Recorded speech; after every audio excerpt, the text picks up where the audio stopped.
The conference room door slammed shut with a finality that echoed through the silence like a death knell. Bankruptcy is not just a possibility anymore, the lawyer intoned, his voice devoid of emotion as he slid the thick folder across the polished mahogany table. My mother, Eleanor Harrington, the iron-fisted matriarch of Harrington Financial Group, fixed her steel blue eyes on me, her lips curling in disgust. You've always been the shame of this family, Sophie. Your reckless choices, your refusal to conform. These are what have brought us to this precipice. I sat there, 32 years old, vice president of operations, feeling like a child again under her withering gaze. The air in the New York skyscraper boardroom was thick with the scent of expensive cologne and desperation. Investors had fled one by one, citing market volatility and our internal weaknesses. But Mother knew the truth, or what she thought was the truth. I wasn't the golden child she had raised to take over the empire. I had secrets that could destroy more than just the company if they ever came to light. The other board members shifted uncomfortably in their leather chairs, avoiding eye contact. My father had passed 5 years ago, leaving Mother as the undisputed queen, and me as the reluctant heir apparent. She had always pushed me toward the right kind of life, marriage to a suitable man from our social circle, children to carry on the name. But I had never fit that mold, and the rumors from my college days still lingered in her mind, even if she never voiced them directly until now. As the meeting adjourned in a flurry of muttered excuses and shaken heads, I slipped out to the hallway, my hands trembling as I pulled out my phone. The number I dialed was one I knew by heart, memorized in the dead of night when the world felt too heavy. "Hannah," I whispered when she answered on the first ring. "It's worse than we thought. They're calling it in 30 days unless we find a miracle." Hannah Voss, the woman who had become my everything in secret, didn't miss a beat. "Meet me at our spot in an hour. We'll figure this out, Sophie. I promise." Her voice was steady, the same calm confidence that had first captivated me at that industry conference 3 years ago. But even as a wave of relief washed over me, a knot of dread tightened in my stomach. Hannah wasn't just my love. She was the CEO of Voss Capital, our fiercest rival in the finance world. Helping us could mean crossing lines that might cost her her own empire. And if anyone found out about us, the late-night calls, the hidden weekends, the private vows we had exchanged in a small Vermont chapel, it would all come crashing down. I hailed a cab outside the towering Harrington Tower, the rain-slick streets of Manhattan reflecting the neon lights like shattered dreams. The cafe in Brooklyn was our sanctuary, a small, unassuming place where no one from our circles would ever think to look. When I arrived, Hannah was already there, her dark hair pulled back in a sleek ponytail, her tailored suit hugging her athletic frame. She stood up as I entered, her green eyes searching mine with a mix of concern and determination. We didn't embrace. That was too risky even here. Instead, we sat across from each other, hands brushing under the table in the only contact we allowed in public. "Tell me everything," she said softly.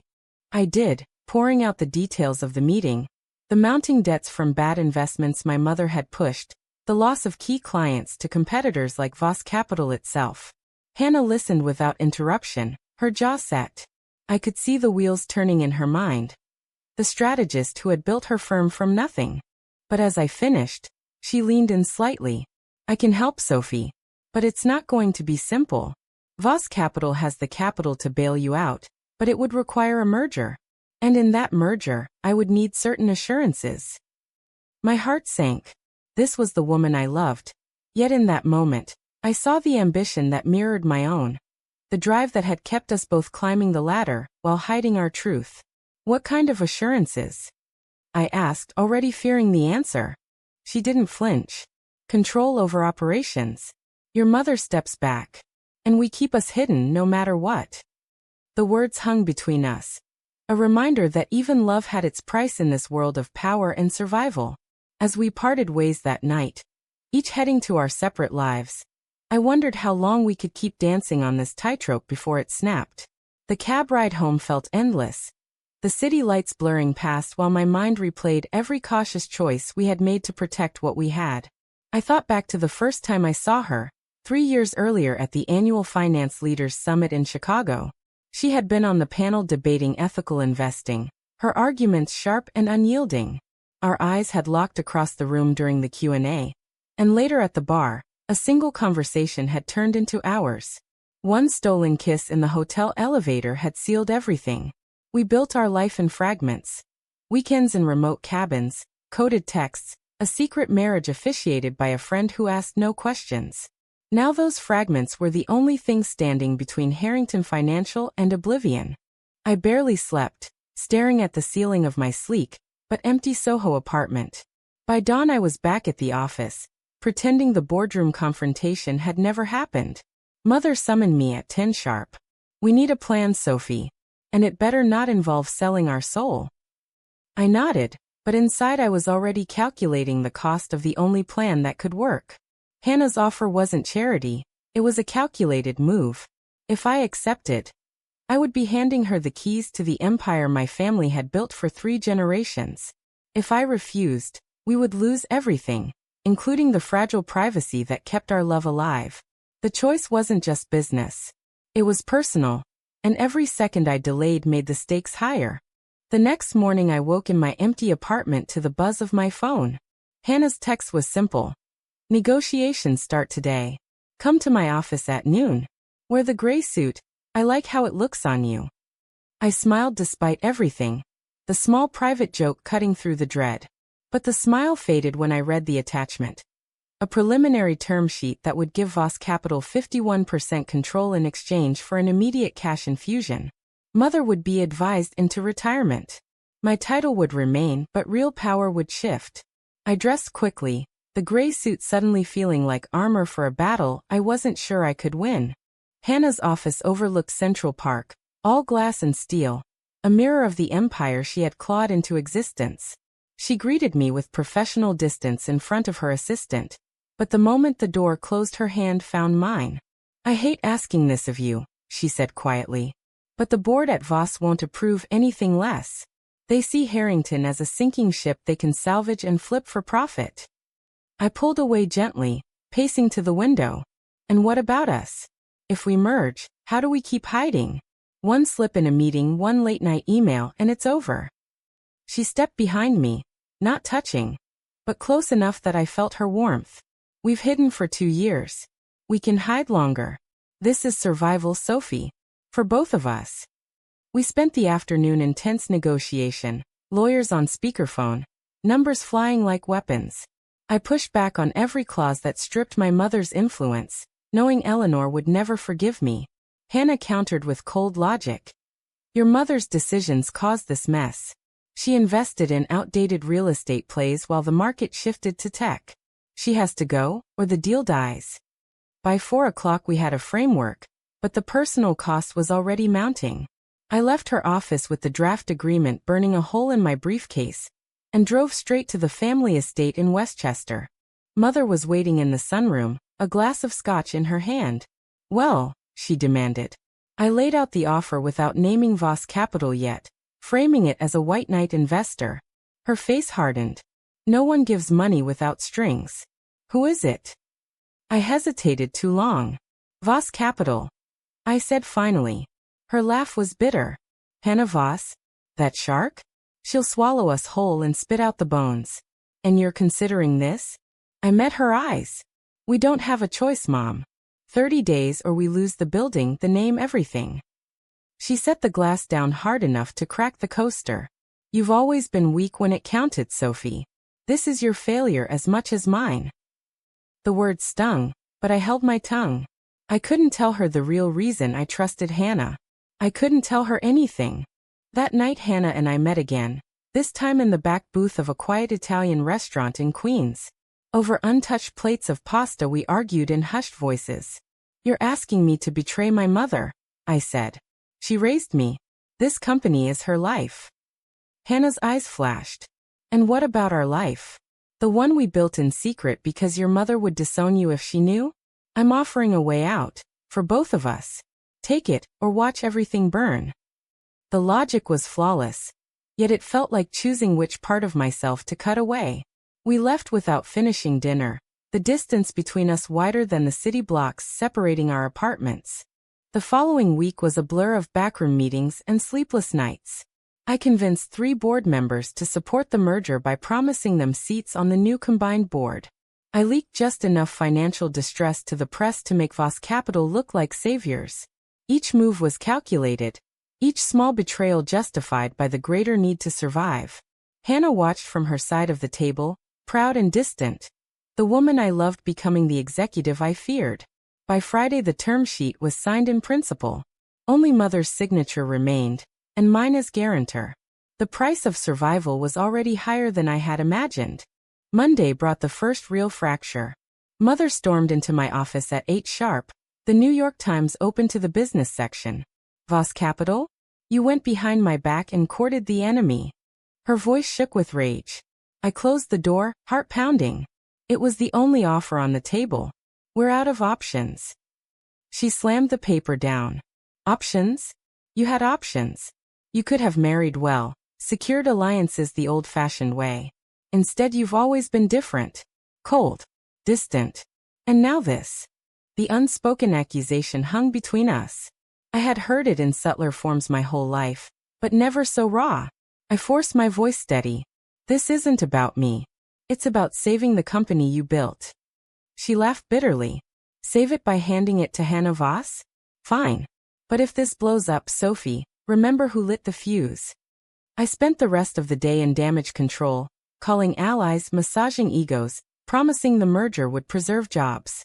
Hannah texted once. Board meeting tomorrow. Bring your A-game. That night we risked a walk in Central Park after midnight, hoods up against the cold. You're pulling away, she said quietly. I stopped under a street lamp. I'm doing exactly what you asked, making the hard calls. But every call chips away at who I am. She reached for my hand, then stopped herself. I know. I feel it too. But if we show weakness now, the deal collapses and we lose everything, including each other. We walked in silence, the space between us filled with the unspoken fear that ambition was rewriting our love into something transactional. The board meeting the next day was brutal. Hannah presented the merger as a rescue, her slides crisp and merciless. I watched my mother's face as the numbers revealed how deep the losses ran. Losses Mother had hidden even from me. When the vote came, it passed 7-2. Mother abstained, her silence louder than any shout. Afterward, in the hallway, she cornered me. You've chosen your side, Sophie. Just know that when this empire falls again, and it will, I won't be here to watch. She walked away without looking back. I stood frozen, the weight of her words pressing on my chest. Hannah found me minutes later. She'll come around once the check's clear. I looked at her, really looked, and saw not just the woman I loved but the strategist who had just dismantled my family legacy in 45 minutes. And if she doesn't? I asked. Hannah's answer was soft but final. Then we survive without her. That's the deal we made when we said I do. The next 2 weeks were a masterclass in controlled demolition. I fired 3 longtime executives who knew too much about my personal life. Loyal men who had covered for my unexplained absences. Each termination letter I signed felt like another piece of my soul sliding into the shredder. Hannah moved swiftly, installing her own people in key roles. We met less often, our stolen moments reduced to encrypted calls at 2 a.m. I miss you. I whispered one night. I miss us. Her reply was gentle. I'm right here. Just on the other side of the table for now. The table was growing wider every day. The blackmail email arrived on a Tuesday morning. Anonymous with a single attachment. A grainy photo of Hannah and me leaving the Vermont chapel 2 years earlier. Rings visible on our fingers.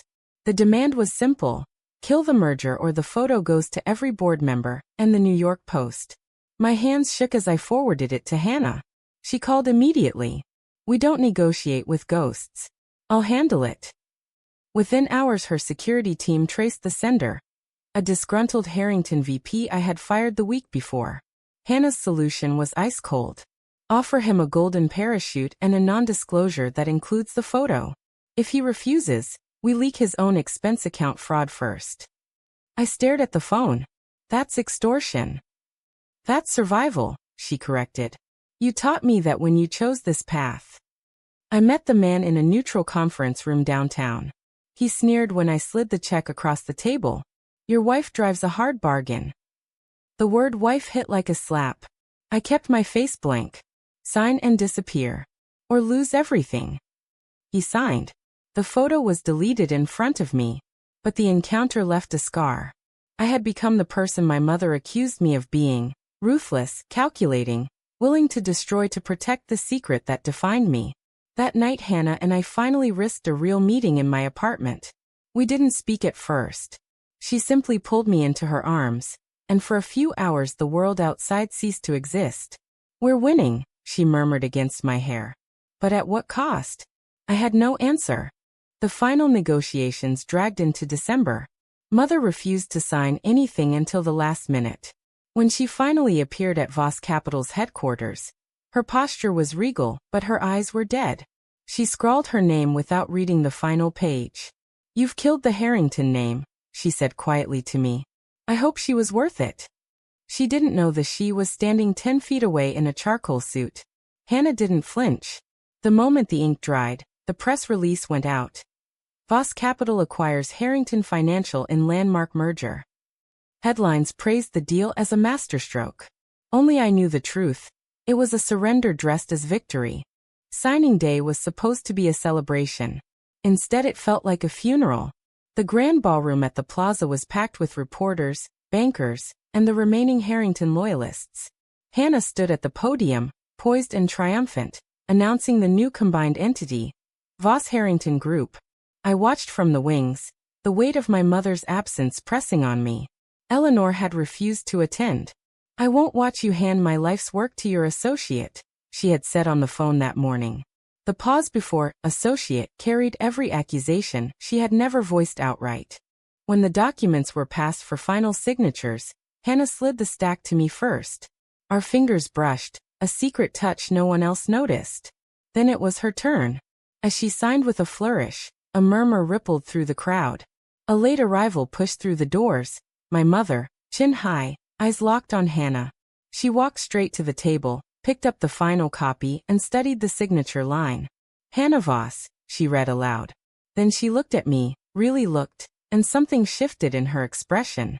"My daughter-in-law," she said, the words dropping like stones into still water. The room froze. Cameras flashed. Hannah's hand found mine under the table this time, no longer hidden. Mother's voice carried to every microphone. "You think I didn't know? I've known since Chicago. I just prayed you'd outgrow it. Instead you chose her over blood." She turned to Hannah. "You saved the company, but you destroyed my family." Then she walked out, head high, leaving silence in her wake. The press erupted. Within minutes the story trended. Lesbian merger. Harrington heiress and Voss CEO reveal secret marriage. The secret we had guarded for years was public in 30 seconds. I expected chaos. Instead, the stock price climbed. The market loved the drama. But inside I felt hollow. That night in our newly shared penthouse, our first night without pretense, Hannah poured 2 glasses of wine. "We're free," she said. "No more hiding." I stared into the glass. At the cost of my mother. At the cost of who I was. She set her glass down. "You chose us. That's not a cost. That's the price of living honestly." Her words were logical, inevitable. Yet they felt like the final cold decision in a chain that had started the day the bankruptcy notice arrived. The months that followed were a strange new reality. The merged company thrived. Hannah's strategies turned red ink to black within a quarter.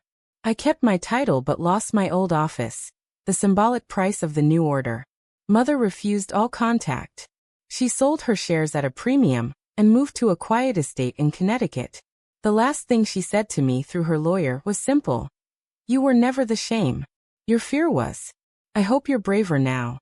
The words stung more than any insult. Hannah and I learned to live openly. We attended galas hand in hand. We gave interviews about balancing power and partnership. But the easy laughter we once shared in hidden cafes was tempered by the knowledge of what we had sacrificed. I had lost my mother. She had lost the illusion of being the untouchable rival. We had both lost pieces of the ambition that had first drawn us together. Late one night, watching the city lights from our balcony, Hannah turned to me. "Do you regret it?" I thought of every cold decision. The firings, the lies, the moment I chose her over blood. "I regret the cost," I answered honestly. "But I don't regret choosing you." The empire stood stronger than ever, but the woman who had built the original foundation was gone. Every board meeting, every press release, every victory carried the echo of irreversible loss. Love had saved the company. Love had also rewritten the rules of power. And in the quiet hours, I still wondered whether the trade had been worth the pieces of ourselves we could never reclaim. True or false? Ambition always forces us to betray the ones we love the most.